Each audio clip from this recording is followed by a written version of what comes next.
ಪ್ರಶ್ನೆ ಮಾಡ್ತಿದ್ದಾರೆ. ನಾನು ಅವ್ರಿಗೆಲ್ಲ ಸ್ಟ್ರೈಟ್ ಆಗಿ ಒಂದು ಮಾತು ಹೇಳ್ತೀನಿ, ಲಾಸ್ಟ್ ಟೈಮ್ ಮಾತಾಡಬಾರ್ದು. ಜಗದೀಶ್ ಅವರೇ ಒಂದು ಮಾತು ಹೇಳ್ತೀನಿ,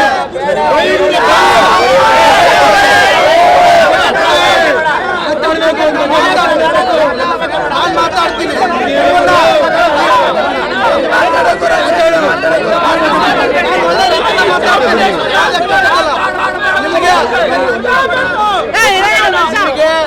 ನಿಮಗೇನು ಗೊತ್ತಾ, ಒಳಗಡೆ ಹೋಗಿದ್ದು ನೀವು ಯಾರಿಂದ ಹೋದ್ರು ಬೇಡ.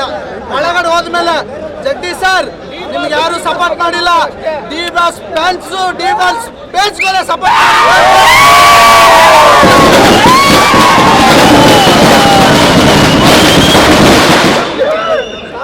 ಅದು ನಿಮಗೆ ಇರ್ಲಿ ಆಯ್ತಾ. ನೀವು ಯಾರ್ದೋ ಮಾತು ಕೇಳಿ ಇನ್ನೊಂದೋ ನನ್ಗೆ ಗೊತ್ತಿಲ್ಲ, ಬಟ್ ಮಾತಾಡಬೇಡಿ.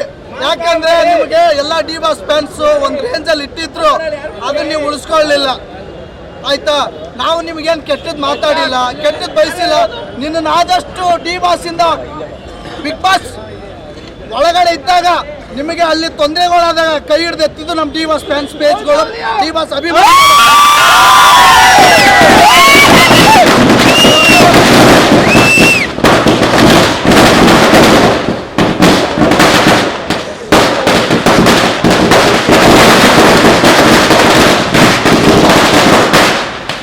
ನೀವು ಹೊರಗಡೆ ಬಂದಾಗ ನಿಮ್ಗೇನು ಕೇಳಿಸ್ತಲ್ಲ ಕೂಗು ವಿಜಿಲು, ಅದು ಬೇರೆ ಯಾರಿಲ್ಲ, ಡಿ ಬಾಸ್ ಫ್ಯಾನ್ಸೇ ಅಲ್ವಾ. ಅದು ಏನಂದ್ರೆ ನಿಜವಾಗ್ಲೂ ನಾವು ಯಾರನ್ನೂ ದುಶ್ಮನ್ ಕಟ್ಕೊಂಡಿಲ್ಲ, ಯಾರ್ದು ಇಲ್ಲ. ದಯವಿಟ್ಟು ಯಾರ್ಯಾರ್ದ ಮಾತು ಕೇಳಿ. ನಿಜವಾಗ್ಲೂ ಹೇಳ್ತೀನಿ, ನಿಮ್ಮ ಮೇಲೆ ಒಂದು ಅಭಿಮಾನ ಗೌರವ ಎಲ್ಲ ಡಿ ಬಾಸ್ ಫ್ಯಾನ್ಸ್ಗಳಿಗಿತ್ತು ಆಯ್ತಾ. ಒಂದು ವಿಷಯದಲ್ಲಿ ಬೇಜಾರು ಮಾಡಿದ್ರೆ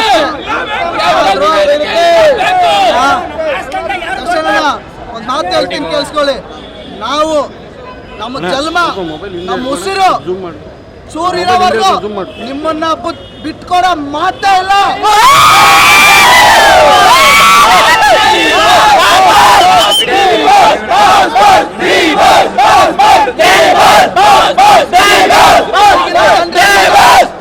ಈಗಿನ ಜನರೇಷನ್ ಅಲ್ಲ, ನಾಳೆ ನಾವು ಸತ್ತಾಗ ನಮ್ಮ ಮಕ್ಕಳಿಗೆ ಹೇಳ್ಬಿಟ್ಟು ಸಾಯ್ತೀವಿ.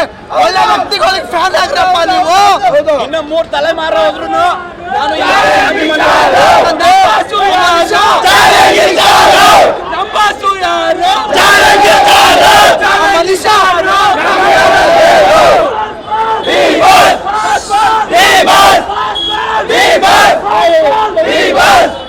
ಮನುಷ್ಯ ಪ್ರತಿಯೊಂದು ವಿಷಯದಲ್ಲೂ ಪ್ರತಿಯೊಬ್ಬರಿಗೂ ಒಳ್ಳೆ ಮಾಡ್ಕೊಂಡೇ ಬಂದಿದ್ದಾನೆ.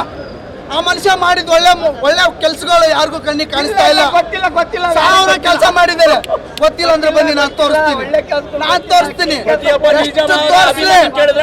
ಒಂದು ಕೆಲಸ ಒಂದೇ ಒಂದು ಮಾಡಿದಾರೆ ಅನ್ನೋದೇ ನಿಮಗೆ ಪ್ರೂಫ್ ಇಲ್ಲ. ಅವ್ರು ಮಾಡಿದಾರೆ ಅನ್ನೋದಿಲ್ಲ. ಎಷ್ಟು ಅಪಪ್ರಚಾರ ಮಾಡ್ತೀರಾ? ಸತ್ಯ ತೋರಿಸಿ ನಾವು ಒಪ್ಕೊಂತೀವಿ. ನೀವು 1ಕ್ಕೆ 4 ಹಾಕಿ ತೋರಿಸ್ತೀರಾ, ಅದು ತಪ್ಪು.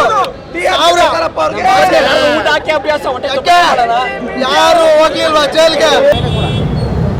ಅವ್ರು ಜಗದೀಶ್ ಅವ್ರಿಗೆ ಒಂದು ಮಾತು ಹೇಳ್ತೀನಿ, ನೀವು ಎಜುಕೇಟೆಡ್ ಅಲ್ವಾ? ಎಜುಕೇಟೆಡ್ ಆಗಿದ್ರೆ ಯಾರು ಕೊಲೆ ಬೆದರಿಕೆ ಆಗ್ತಿದ್ದಾನೆ ಅವ್ರಿಗೆ ಹುಡ್ಕೋ ಹೋಗಿ ಅವ್ರ ಮೇಲೆ FIR ಮಾಡಿಸಿ. ಅದು ಬಿಟ್ಟು ಇಡೀ ಫ್ಯಾನ್ಸ್ ವಿರುದ್ಧ ಇಡೀ ದರ್ಶನ್ ಅವರೇ ಮಾಡ್ಸವ್ರೆ ಅನ್ನೋ ಸೆನ್ಸ್ ರೀತಿ ಮಾತಾಡ್ತಿರಲ್ಲ, ಅದು ಎಷ್ಟು ಮಟ್ಟಿಗೆ ನೀವು ಬುದ್ಧಿವಂತರು ಲಾಯರು ಅಂತ ಇದರಿಂದ ಪ್ರೂವ್ ಆಗ್ತಿದೆ. ಒಂದೇ ಹೇಳಕ್ಕೆ ಇಷ್ಟಪಡ್ತೀನಿ ಜಗದೀಶ್ ಅವ್ರಿಗೆ, ನೀವು ಎಜುಕೇಟೆಡ್ ಆಗಿದ್ರೆ FIR ಯಾರ ಮೇಲೆ ಮಾಡ್ತಿದ್ದೀರಲ್ಲ ಅವ್ರನ್ನ ಫಸ್ಟು ಜೈಲ್ಗೆ ಹಾಕ್ಸಿ. ಅವ್ರು ತಪ್ಪಿದ್ರೆ ಅವ್ರು ಶಿಕ್ಷೆ ಅನುಭವಿಸ್ತಾರೆ. ಅದು ಬಿಟ್ಟು ಇಡೀ ಫ್ಯಾನ್ಸೇ ನನ್ನ ಕೊಲ್ಲಕ್ಕೆ ಬರ್ತಾವ್ರೆ, ಡಿ ಬಾಸ್ ಅವರೇ ಮತ್ತೆ ಯಾರೋ ಸುಪಾರಿ ಕೊಟ್ಟವ್ರೆ, ಈ ಥರ ಒಳ್ಳೆ ಸಿಲ್ಸಿಲಿಯಾಗಿ ಯೋಚನೆ ಮಾಡೋದನ್ನ ಫಸ್ಟು ನಿಲ್ಲಿಸಿ, ಮಿಸ್ಬಿಹೇವ್ ಮಾಡೋದನ್ನ ಬಿಡಿ. ಅವ್ರ ಫ್ಯಾನ್ಸಿಗೆ ಮಾಡೋಕ್ಕೆ ಕೆಲಸ ಇಲ್ವಾ? ಅವ್ರು ಸಿನಿಮಾ ನೋಡ್ತಾರೆ, ಕಷ್ಟಪಟ್ಟು ದುಡಿತಾರೆ, ಮನೆಗೆ ಹೋಗ್ತಾರೆ. ಅದ್ರಲ್ಲಿ ಅವರು ಇದಾಗಿದ್ದಾರೆ. ಸೋಷಿಯಲ್ ಮೀಡಿಯಲ್ಲಿ ಒಂದ್ಸಲ ಬರ್ತೀರಾ, ಒಬ್ಬರ ಬಗ್ಗೆ ಮಾತಾಡ್ತೀರಾ, ಇನ್ನೊಂದ್ಸಲ ಬರ್ತೀರಾ ಅವ್ರಂದ್ರು ಅಂತೀರಾ, ಇನ್ನೊಂದ್ಸಲ ಬರ್ತೀರಾ ಇವ್ರಂದ್ರು ಅಂತೀರಾ. ನೀವು ಸೋಷಿಯಲ್ ಮೀಡಿಯಲ್ಲಿ ಸ್ಟಾರ್ ಮಾಡಿದ್ದೇನೆ ದರ್ಶನ್ ಫ್ಯಾನ್ಸು, ಇದನ್ನು ಮೊದಲು ತಿಳ್ಕೊಳ್ಳಿ. ಬಿಗ್ ಬಾಸ್ ಹೋಗಕ್ಕೆ ಕಾರಣನೇ ದರ್ಶನ್ ಫ್ಯಾನ್ಸು. ಅವಾಗೆಲ್ಲ ಅವ್ರನ್ನ ಬಿಡಿಸ್ತೀನಿ ಅಂದರೆ, ಅವ್ರನ್ನ ಹೊರಗೆ ತರ್ತೀನಿ ಅಂದರೆ, ಇದಕ್ಕಿದಂಗೆ ಇವಾಗ ಬಂದ್ಬಿಟ್ಟು ನಾನು ಅವ್ರನ್ನ ಮತ್ತೆ ಒಳಗೆ ಕಳಿಸ್ಬಿಡ್ತೀನಿ.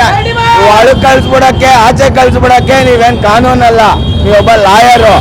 ಮಾತಾಡುವಾಗ ಮಾತಾಡುವಾಗ ಮೈ ಮೇಲೆ ಪ್ರಜ್ಞೆ ಇಟ್ಕೊಂಡು ಮಾತಾಡಿ, ಎಜುಕೇಟೆಡ್ ಆಗಿ. ಮೊದಲು ನಾನು ಅದನ್ನ ಹೇಳಕ್ ಇಷ್ಟಪಡ್ತೀನಿ, ಎಜುಕೇಟೆಡ್ ಆಗಿ ಮೊದಲು ಮಾತಾಡೋದನ್ನ ನಿಗಾ ಇಟ್ಕೊಳ್ಳಿ. ಫಸ್ಟ್ ರೆಸ್ಪೆಕ್ಟ್ ಕೊಡಿ, ಆಮೇಲೆ ರೆಸ್ಪೆಕ್ಟ್ ಕೇಳಿ. ನೀವು ರೆಸ್ಪೆಕ್ಟ್ ಕೊಡದೆ ನನಗೆ ರೆಸ್ಪೆಕ್ಟ್ ಬೇಕು ಅನ್ನೋದು ತಪ್ಪು. ಬಾಬಾ ಸಾಹೇಬ್ ಅಂಬೇಡ್ಕರ್ ಅವರು ನಿಮ್ಗೆ ಹೇಳಿಲ್ಲ ಯಾರು ಬೇಕಾದ್ರೂ ಮಾತಾಡ್ಬೋದು ಅಂತ, ಪ್ರತಿ ಒಬ್ರು ಕೂಡ ಹೇಳಿದ್ದಾರೆ. ಸಂವಿಧಾನದಲ್ಲಿ ಮಾತಾಡೋ ಹಕ್ಕು ನಮ್ಮೆಲ್ಲರಿಗೂ ಕೂಡ ಇದೆ, ಪ್ರತಿ ಒಬ್ಬನಿಗೂ ಕೂಡ ಇದೆ. ನೀವೊಬ್ಬರೇ ಮಾತಾಡ್ದಂಗಲ್ಲ, ನೀವೇನು ರೆಸ್ಪೆಕ್ಟ್ ಕೊಡ್ತೀವೋ ಈ ಕಡೆಯಿಂದ ಆ ರೆಸ್ಪೆಕ್ಟ್ ಸಿಗುತ್ತೆ. ಫಸ್ಟ್ ನೀವು ರೆಸ್ಪೆಕ್ಟ್ ಕೊಟ್ಟು ಆಮೇಲೆ ರೆಸ್ಪೆಕ್ಟ್ ಕೇಳಿ ಅನ್ನೋದಕ್ಕೆ ಇಷ್ಟಪಡ್ತೀನಿ.